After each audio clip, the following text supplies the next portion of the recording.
olhei, assim, desde pequeno, na natureza, é uma coisa desenfreada de todo macho, desde os insetos, a qualquer macho, de qualquer macho, atrás das fêmeas, obrigando-se, destruindo em função das fêmeas. Coitado do menino, ele herda assim, esse cérebro com testosterona, essa tendência à hiperatividade, impulsividade, agressividade, e ele é a primeira vítima. O macho, ele tem um pouco de preguiça de viver mesmo. Quais são os ideais dos homens de hoje? O que eles esperam do amor e do trabalho? O que se espera deles? Afinal, com que sonham os homens? Do que eles são cobrados? No Café Filosófico de hoje, o psicanalista Contardo Caligares fala sobre as transformações do universo masculino, as mudanças nas relações amorosas e na forma de conduzir a vida na sociedade atual. O ator Ricardo Bittencourt também participa deste programa, dramatizando dilemas dos homens em trechos da peça O Homem da Tarja Preta. Eu não sei. Nunca sei direito. Nem consigo saber o que é ser macho. E tem os que dizem que a mulher é um mistério e o homem é tudo pra fora. Prova disso que o sexo da mulher tá escondido e o do homem tá bem à vista. Bom, primeiro, não é porque está à vista que a gente sabe o que fazer com isso. Segundo, exatamente porque está à vista, a gente não para de se perguntar o que fazer com isso. Não tem essa de enigma, de feminilidade. O verdadeiro enigma somos nós, os homens, que não temos a menor ideia de como fazer para ser homem. A explicação, eu já disse, é que a gente quase sempre cresce achando que o cara que a nossa mãe queria não era um outro cara em particular, era a gente quando fosse grande. Grandes em todos os sentidos. Ficamos com essa. Ser homem é ser grande. Mas grande como? O homem é um mistério. Os homens idealizam amores impossíveis. Quando o homem idealiza o amor, o que ele idealiza, na verdade, é que seja o encontro, o primeiro encontro amoroso. Por quê? Porque esse encontro amoroso, por ser o primeiro, vai introduzir uma quebra na sua vida prática cotidiana daquele momento. Então, isso vai movimentar a minha vida, um encontro. Ou então, claro, não pode ser uma separação, ninguém idealiza uma separação, mas é um apaixonamento no momento da separação. Isso você vai achar isso muito estranho, que as pessoas se apaixonem quando se separam. Eu posso lhe dizer que isso é o protótipo do sonho amoroso masculino. Eu vou me servir de um caso clínico, que é o caso de um jovem, que eu atendi em 95, em Nova York, e a pedido dos pais, porque os pais não aguentavam mais, porque esse jovem de 17 anos escutava, dia e noite, a mesma música. Pouco importava qual fosse, na verdade importa, mas os pais não aguentavam mais. Isso muitos adolescentes fazem, né? Uma coisa enlouquecedora, é a mesma música. Noite, manhã, sempre. E essa música é exemplar do que eu quero dizer quando digo que o ideal amoroso dos homens é se apaixonar na separação.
Esse jovem só sonhava com isso. O seu sonho de amor era esse sonho, o sonho de um amor no momento da partida, no momento da necessidade de partida, como se o amor só fosse possível ou idealizável naquele exato momento, no momento em que ele sairia para o heroísmo e eventualmente para a morte. Aliás, que esse pequeno clipe poderia servir de introdução à psicologia masculina 101 em qualquer universidade. Mas eu fiz uma experiência muito engraçada em termos pela razão seguinte: quando parei de atendê-lo, eu morava em Nova York, em 95, eu no setembro, agosto de 95, fui para a Califórnia, porque ia ensinar no estado da Califórnia, em Berkeley, durante um ano. Então parei de atender em Nova York e fui de carro para a Califórnia. Levei, sei lá, 4 dias, mais ou menos, 5 dias, não sei, foi bastante tranquilamente. Fui de carro e levei o disco de Jim Reeve comigo. E acontece que era uma situação, era um momento bastante especial da minha vida também, porque eu estava indo para a Califórnia primeiro. Acabava de fechar o apartamento de Nova York, mas também acabava de me separar. Esse disco me acompanhou pelos Estados Unidos inteiros. Era uma espécie, se tornou a trilha sonora de uma semana inteira. É um negócio, você não para aquilo. Mas existe uma cena que eu queria, pelo menos, mostrar para vocês. Todo mundo conhece essa cena quase decorada, mas que é para qualquer homem o protótipo da cena de amor. No filme Casablanca, a Segunda Guerra Mundial serve de pano de fundo para o romance de Ilsa e Rick. Uma mulher dividida entre o marido e o amor que sente por Rick. Rick Blaine se divide entre a possibilidade de construir uma vida com ela e a fidelidade ao seu ideal de amor impossível. Thing. You're getting on that plane with Victor where you belong. But Richard, no, Now, you've got to listen to me. You have any idea what you'd have to look forward to if you stayed here? 9 chances out of 10, we'd both wind up at a concentration camp. Isn't that true, Louis? I'm afraid Major Strasser would insist. You're saying this only to make me go. I'm saying it because it's true. Inside of us, we both know you belong with Victor. You're part of his work, the thing that keeps him going. If that plane leaves the ground and you're not with him, you'll regret it. Maybe not today, maybe not tomorrow, but soon and for the rest of your life. What about us? We'll always have Paris. I said I would never leave you. And you never will. But I've got a job to do, too. Where I'm going, you can't follow. What I've got to do, you can't be any part of. Ilsa, I'm no good at being noble, but it doesn't take much to see that the problems of 3 little people don't amount to a hill of beans in this crazy world. Someday you'll understand that. Now. He's looking at you, kid.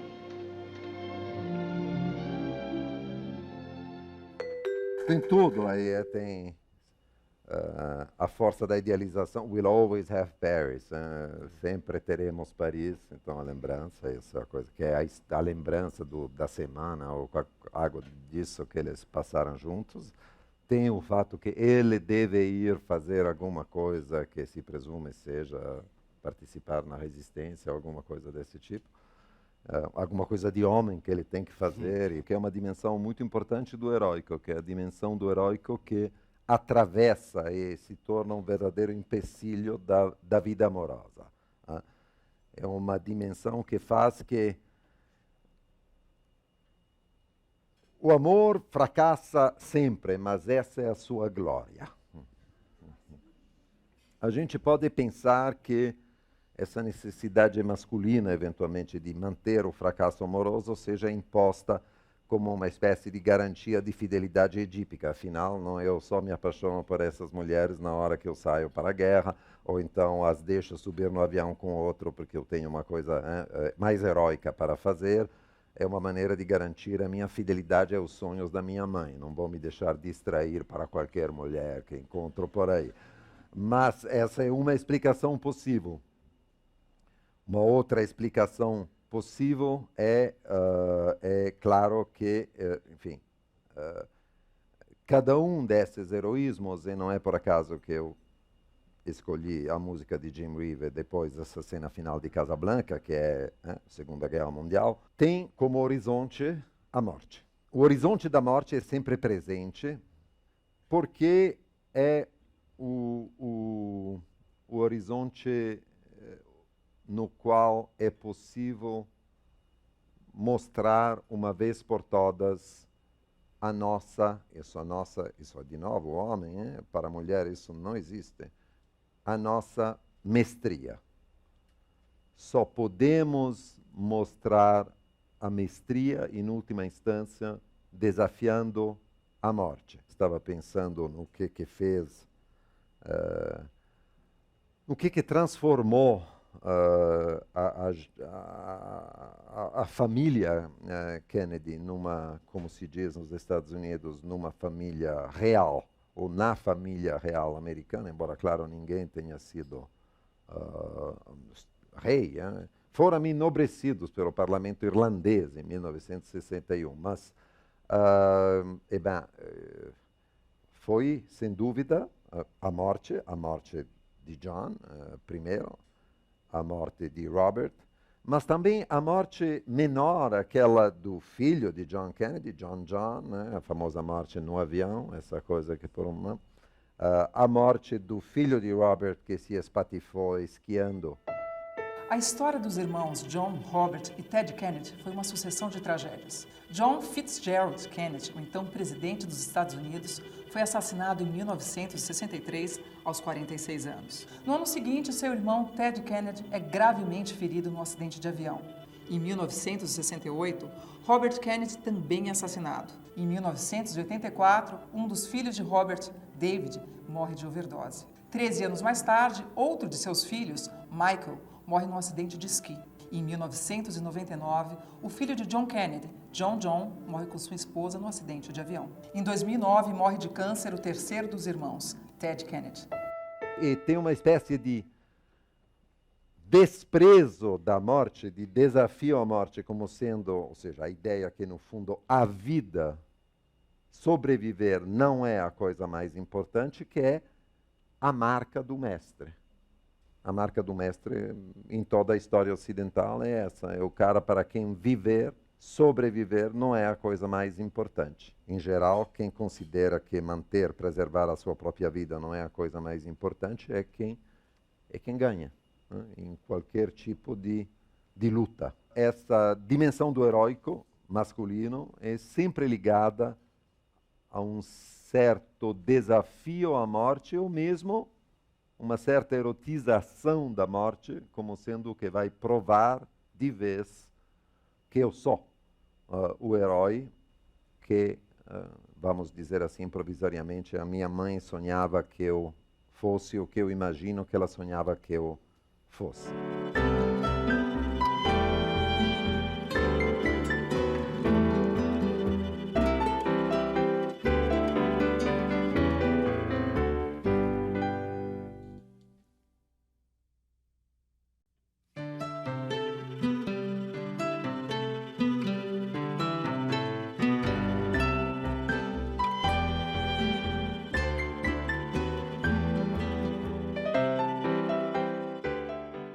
O filho perfeito, o marido fiel, o pai exemplar, o amante irresistível. Como os homens lidam com todos esses ideais de masculinidade? Competindo e comparando-se com outros homens, carregando na bagagem os sonhos que herdam da mãe e as expectativas que recebem dos outros. Assim, os homens constroem sua jornada. Qual é o homem ideal que a mãe amaria? Seria interessante fazer uma história dessa jornada masculina. De uma certa forma, seria também uma maneira de fazer uma história das expectativas maternas e das respostas masculinas às expectativas maternas.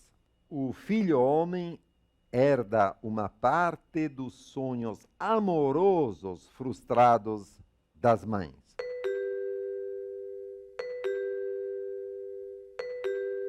Vocês conhecem aquele filme, porque sempre se fala nele, é um filme que eu acho exemplar também para entender o que é a fantasia amorosa dos homens, é aquele filme que foi traduzido em português com o título Os Brutos Também Amam.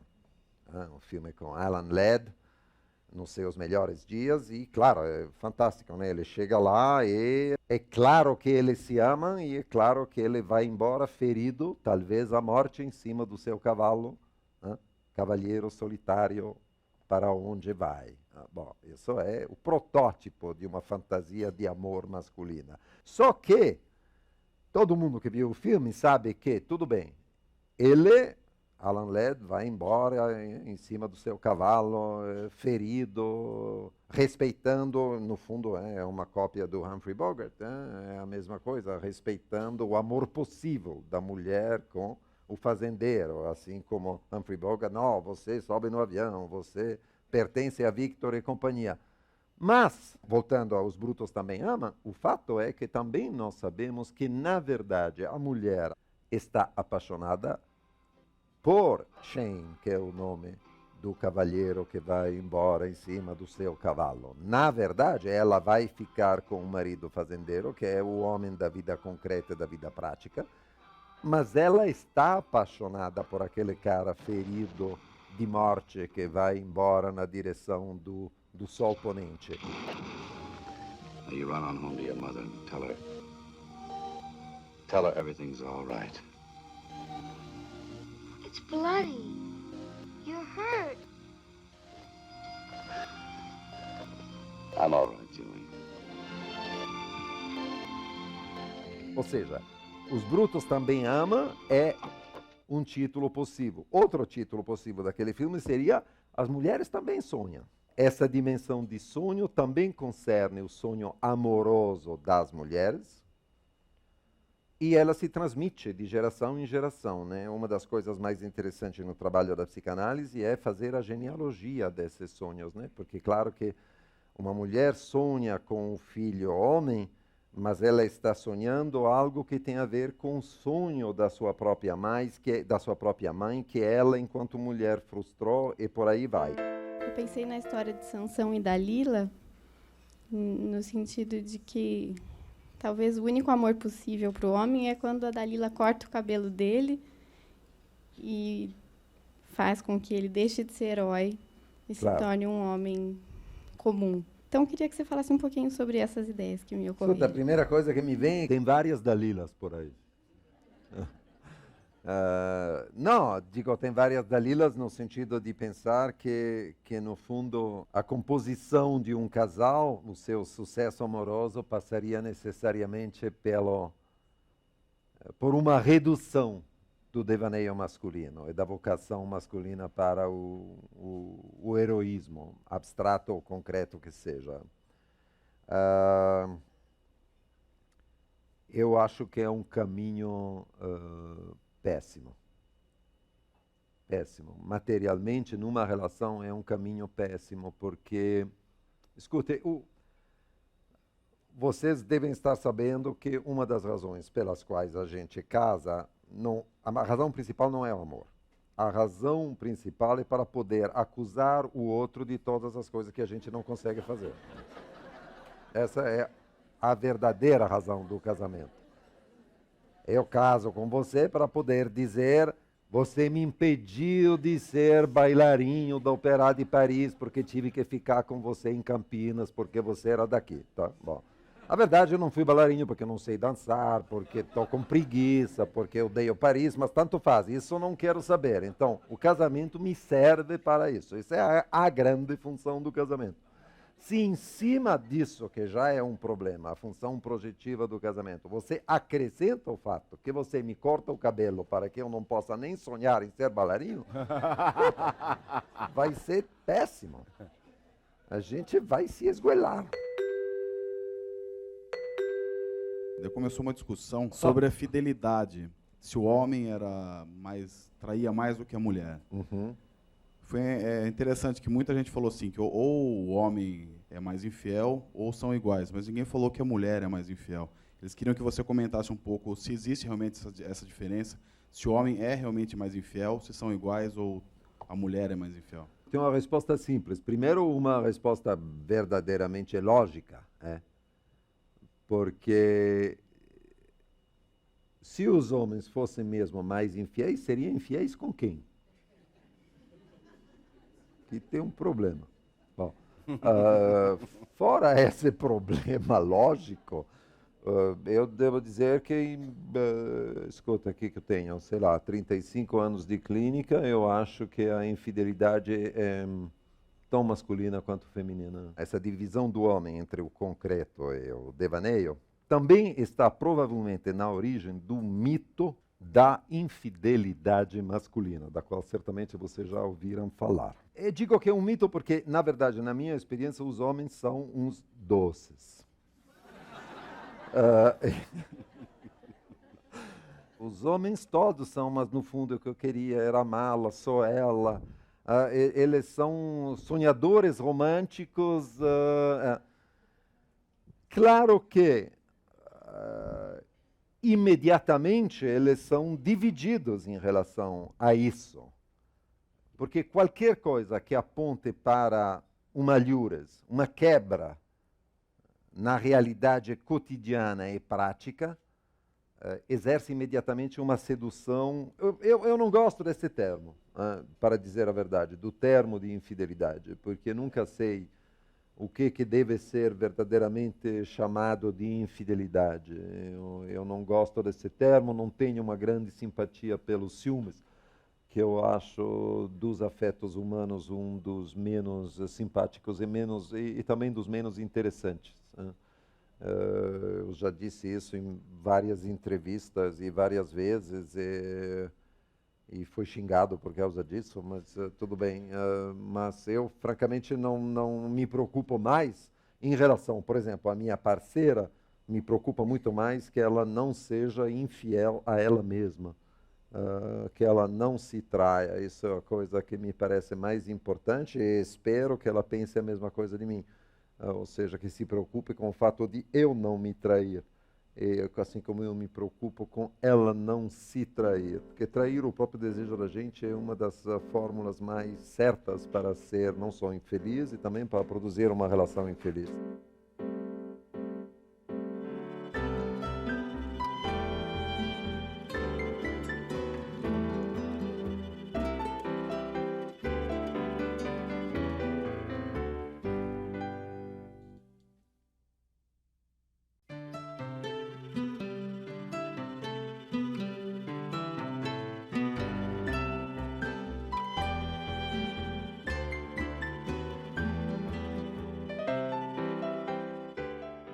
Na mitologia, o desejo da mãe de Aquiles foi torná-lo imortal. E Aquiles, talvez por ter herdado os desejos da sua mãe, preferiu morrer como herói a viver como um desconhecido. Longe do mundo dos mitos, os filhos também herdam os desejos de suas mães. Cada filho homem deve ser o herói da sua mãe. Mas o herói é aquele que sacrifica a própria vida por algo maior do que ele mesmo. Como um homem comum pode cumprir a sua missão de herói no mundo real? O filho macho é o que faz as mulheres sonharem. As mulheres estão na vida prática e o filho macho é justamente o que as faz sonharem e, portanto, o filho herda esse sonho de heroísmo, esse sonho que vai dividi-lo para sempre e, eventualmente, lhe fazer sonhar com um amor que contenha a promessa de seu próprio fim e um risco mortal. Se nós pegarmos assim, muito rapidamente, porque claro que é uma história que deveria ser reconstruída em detalhe, né? Tem um toque, um traço de quase todas as figuras do heroísmo masculino, que por uma razão ou por outra, ou porque ele tem a ver com um estado de guerra, ou porque tem a ver com, sei lá, ser um pioneiro, ou um bandeirante, ou coisa que valha, são todas figuras na margem ou na beira da lei. E de uma certa forma dá para entender por quê, porque responder à expectativa materna é, por si só, já uma coisa na beira da lei. Uma componente muito grande é a guerra. Isso deve ser uma das razões pelas quais os Estados Unidos nunca pararam de fazer uma guerra atrás da outra. Vocês estão brincando, mas eu acredito nisso firme. Eu acredito que nenhuma razão econômica é tão importante quanto a ambição americana de ser uma matriz narrativa para os homens do mundo inteiro. Essa ambição da cultura americana, verdadeiramente de total sucesso, de constituir a matriz narrativa com a qual sonham as crianças do mundo inteiro, ela é realizada, entre outras coisas, indo para a guerra o tempo inteiro. A guerra significa a Segunda, Coreia, Vietnã, vai andando. A guerra dura até o fim dos anos 60, começo dos anos 70, praticamente. É a partir dessa época que tem um outro tipo de heroísmo, um outro tipo de modelo de heroísmo nas expectativas maternas e nas respostas masculinas às expectativas maternas, um outro tipo de heroísmo que aparece. Eu entendo que isso vai eventualmente não ser bem-vindo aos ouvidos de muitos aqui, porque a gente tende a pensar nessas coisas não em termos de resposta às expectativas maternas, mas é nesses termos que eu estou a fim de pensá-las agora. A própria contracultura nasce disso. É uma virada nas expectativas maternas ou em suas interpretações e, portanto, uma virada na visão masculina do heroísmo. Você se lembra em 61, aliás, o discurso de posse, janeiro de 62, de Kennedy, John Fitzgerald Kennedy, quando ele falou, lançou a ideia de que os americanos iriam à Lua, e que aquilo constituiria uma nova fronteira. We choose to go to the moon. We choose to go to the moon.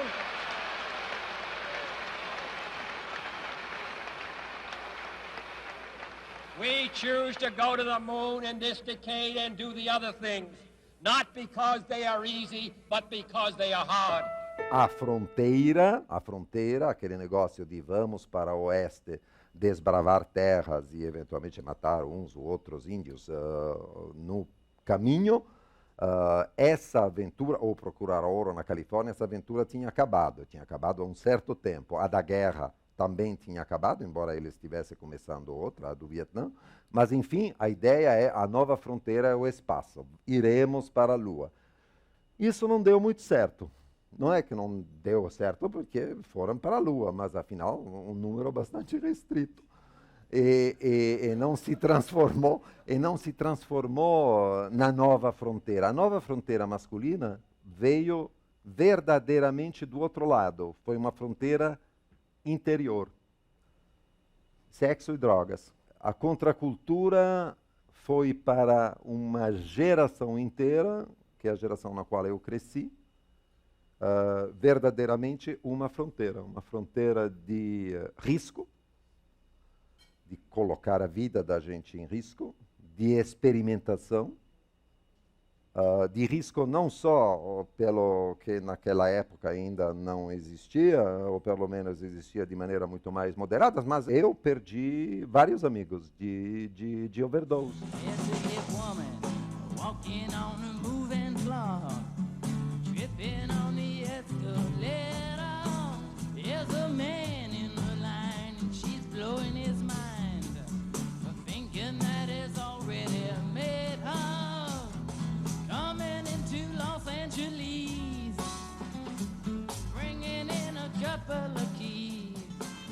Essa foi uma fronteira, sim. Da mesma forma, foi uma fronteira para quem tinha uma matriz mais europeia do que americana, mas também do lado americano, claro, embora de uma maneira diferente, a luta política.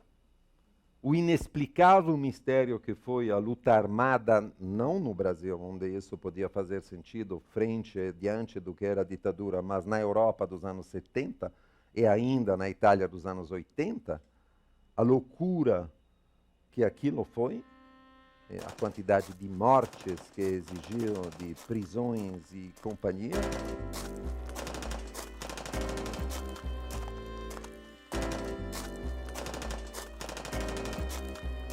É totalmente à procura de uma forma de heroísmo que correspondesse às expectativas heróicas que pesam em cima do varão. Todos os diagnósticos de psiquiatria infantil ocorrem com maior frequência no sexo masculino. Coitado do menino, ele herda assim, esse cérebro com testosterona, essa tendência à hiperatividade, impulsividade, agressividade, e ele é a primeira vítima. Será que a gente não precisa de novos genes? Isso não é um problema, sabe? Desativar alguns e ativar outros, assim, um novo homem, porque nós, como mulheres, a gente não quer criar os filhos para depois eles estarem morrendo em acidente de carro, né, em brigas, assim. Não é também o que fazer com essa neurobiologia? É uma questão antiga. É uma questão antiga, até porque, a começar pela Guerra de Troia, não tem melhor situação para um homem ilustrar o seu heroísmo. Eu não sei quanto isso é genético e quanto isso é profundamente cultural. Nada diz que, sabe, a testosterona seja o equivalente da guerra. Ela se canaliza em formas culturais que são inscritas em séculos de produção cultural e de modelos e moldes de devaneio masculino. Eu acho que a gente pode mudar as formas culturais disso. Mas eu estou com a impressão que não existe, sabe o que eu penso mesmo? É que não existe eventualmente uma engenharia singular que você pratica, que eu pratico, no que é uma psicoterapia, mesmo que seja de criança ou de adolescente, mas imaginar uma engenharia cultural coletiva, para mim é um pesadelo. Ou seja, alguém que dissesse a partir da manhã não tem mais filmes de guerra, não tem mais G.I. Joes à venda nas lojas, não tem mais quadrinhos de guerra, porque nós vamos fazer uma engenharia cultural de tal forma que o devaneio masculino seja mudado. Para mim isso é o protótipo do fascismo. O macho, ele tem um pouco de preguiça de viver mesmo, coragem de enfrentar a vida e de não... Essa coisa de guerra parece muita coragem, mas não é. Isso é muito interessante. É mais interessante fazer isso do que viver mesmo, ir ao supermercado. Então é isso que eu senti hoje. E, é verdade, e fico meio culpada escute, de achar que... Eu acho que vocês são preguiçosos, mas eu acho. Eu acho que Deus, em sua imensa e imperscrutável sabedoria, fez 2 sexos. Eu acho que a gente pode confiar que ele fez isso por alguma razão. Porque senão teria feito só mulheres. Vou lhe responder de um ponto de vista masculino, porque é o meu. Eu seria desonesto que tem a ver um pouco com o que eu disse antes. Eu concordo com você que é preciso de muita coragem para encarar a vida cotidiana. É preciso de uma coragem de um tipo diferente.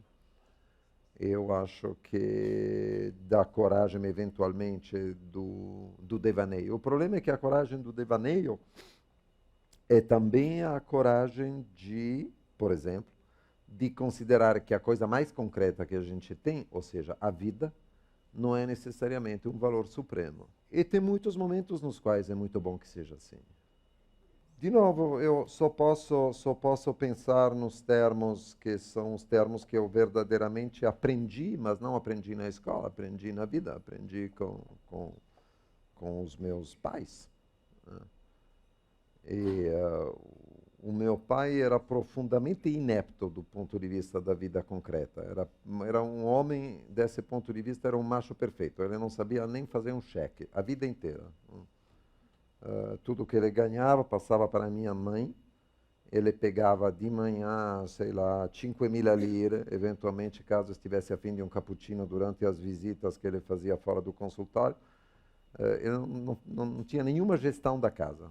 Não tinha a menor ideia de como se fazia aquilo. Não sabia o que era uma conta no banco, como é que se lê um extrato, como é que se paga uma conta. Eu nunca quis saber. Agora, e não sabia, contrariamente a mim ou meu irmão, que sabemos tudo isso, por sorte, né? Fomos civilizados pelas mulheres que tivemos, não sabia nem fritar um ovo, mas se não fosse pelo tipo de coragem dele, talvez a Europa de hoje seria uma Europa pós-hitlerista ou nazista. Essa não foi a coragem da minha mãe, essa foi a dele. A minha mãe nunca teria aceito, se de um ponto de vista feminino, como é que a gente vai subir a 2.000 metros com uma criança que tem 1 ano e meio combatendo por montes e vales? Dizer, não, tá uma loucura, né? Não vai ter leite, não vai ter, como é que eu vou? Fralda, água quente. Eu precisava que alguém dissesse, não, tem coisas pelas quais a gente, o filho da gente, nós podemos morrer, porque não vale a pena viver dobrando a cabeça. Eu acho isso tão importante quanto.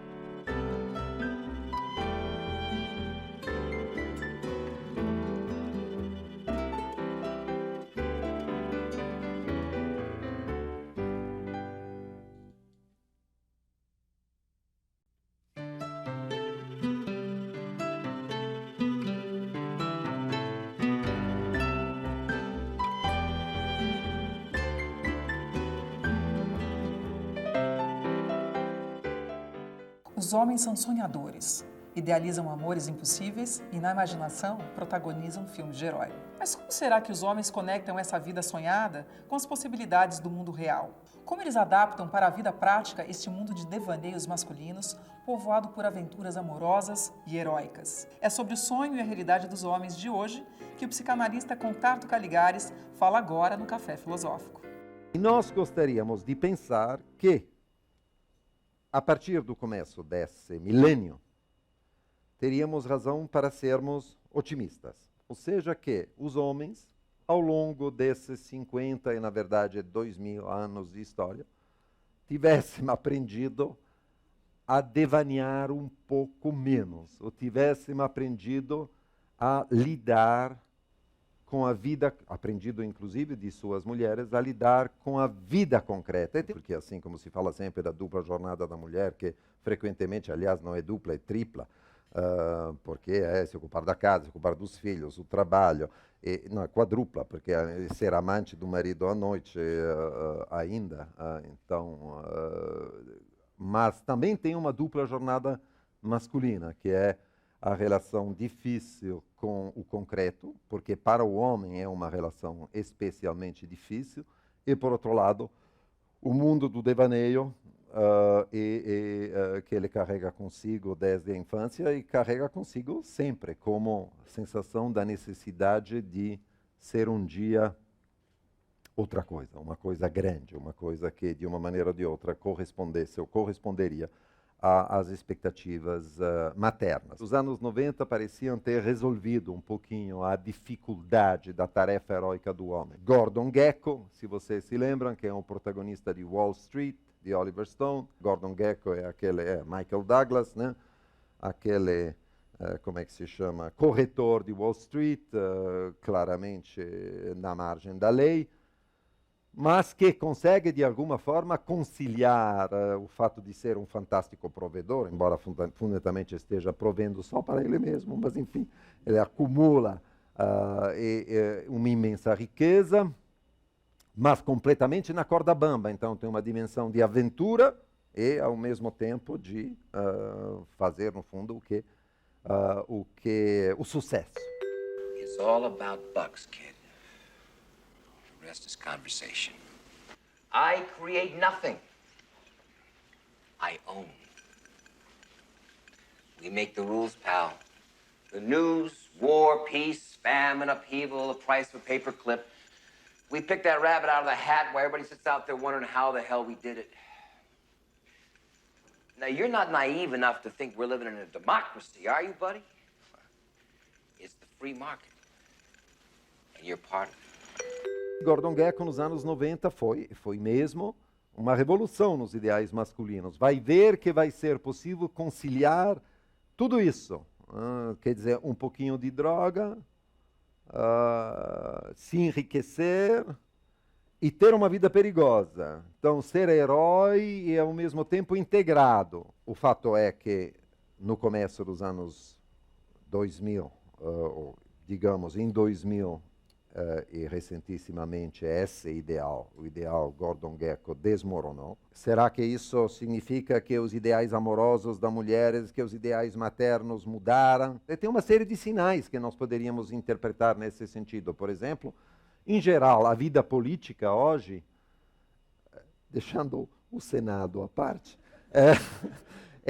é uma vida muito mais interessada pela vida concreta das pessoas. É uma política concreta, muito mais do que uma política de grandes ideais pelos quais deveríamos, enfim, nos sacrificar, morrendo envoltos numa bandeira vermelha. Então, teríamos uma espécie de feminização dos homens, mas no melhor sentido. Volta à vida concreta. A eleição de Obama à presidência dos Estados Unidos seria um sinal nessa direção. Afinal, Obama, muito bem, foi um ativista social, de novo, política concreta, né?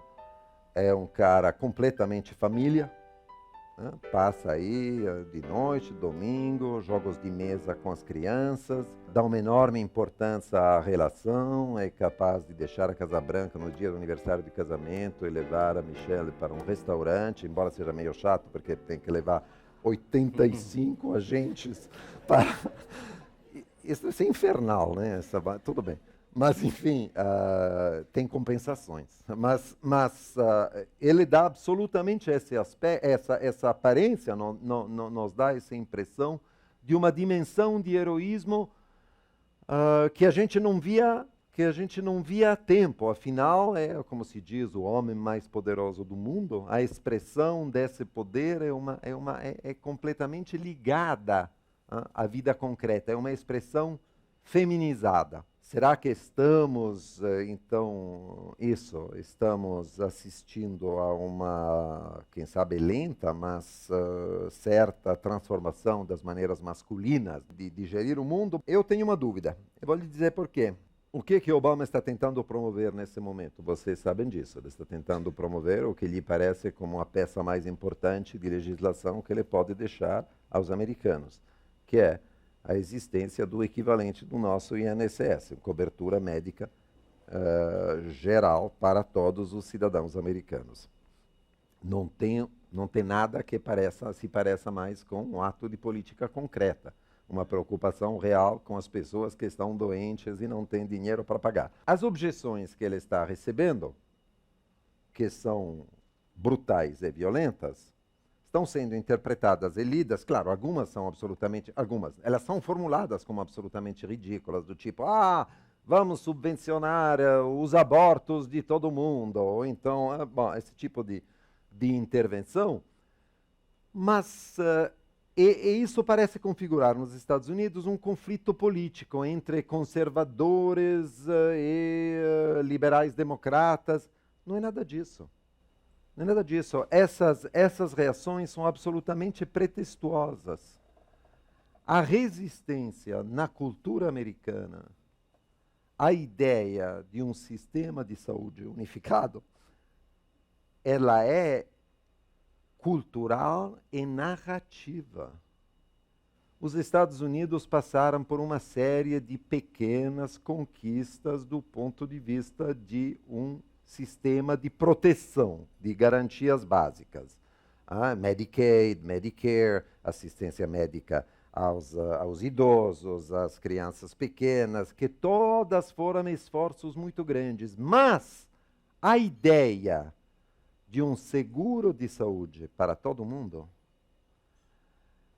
é uma ideia que é muito complicada de passar na cultura americana, à esquerda como à direita. Por quê? Porque é uma ideia profundamente afastada daquele tipo de devaneio heróico que é o devaneio masculino, cuja matriz, aliás, está no próprio cinema americano. O fato de um dia adoecer e se fuder faz parte da história. It's a good story. A ideia de ter uma vida que seja protegida como ela pode ser, não sei, na Europa, protegida nesse sentido, meu filho, se você adoecer, bom, tudo bem, o Estado paga. Essa ideia é, para a matriz narrativa da cultura americana, uma ideia muito difícil de ser digerida. Se Obama conseguir passar essa lei, ele vai ter transformado muito mais do que a realidade dos americanos sem seguro, que são 40 ou 50 milhões, ele vai ter transformado a cultura americana. Aí sim, talvez a gente possa voltar a se encontrar e conversar sobre um novo tipo de devaneio masculino, mas até lá eu não acredito. Tem uns que dizem que a mulher é um mistério, o homem é tudo... Tem gente que as mulheres se travestem, fazem unha, cabelo, maquiagem, roupa sexy. Ser mulher é uma trabalheira, algumas até se queixam disso. Mas o engraçado é que todo mundo parece achar que com os homens não. Que os homens são naturais. É uma piada, os homens são todos travestis, se travestem de homens. Porra! Eu tô sempre tentando ser o macho que eu não sou. A verdade é que eu não sei o que significa ser homem.